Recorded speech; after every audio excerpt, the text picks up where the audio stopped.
Sinergitas antara aparat keamanan dan masyarakat adat dalam menjaga situasi kondusif pasca polemik sanksi Kano Rayang atau dikeluarkan dari adat terhadap sejumlah warga mesti diperkuat.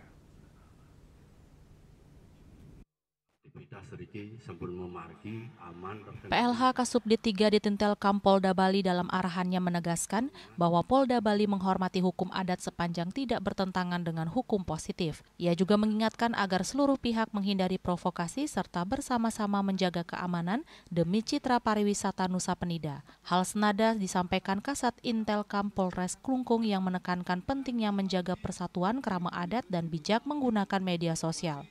Sementara itu, Majelis Desa Adat MDA Nusa Penida menegaskan bahwa warga Kano Rayang akan diperlakukan sebagai warga Tamiu atau pendatang yang wajib menaati aturan adat. Bendesa Adat Sental Kangin Iwayan Manje menutup pertemuan dengan mengajak masyarakat bersinergi mengikuti arahan Polda Bali dan siap mendukung terciptanya Kamtipmas yang aman di Desa Ped.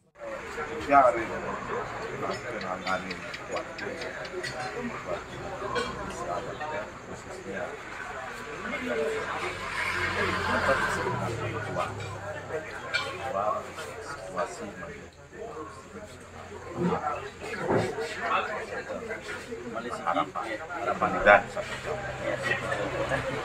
bagi kita menjaga situasi agar pariwisata tidak mengalami kehidupan yang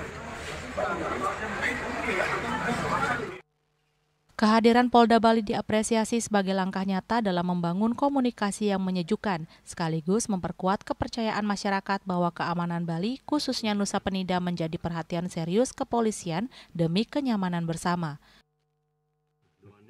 Andika, Bali TV.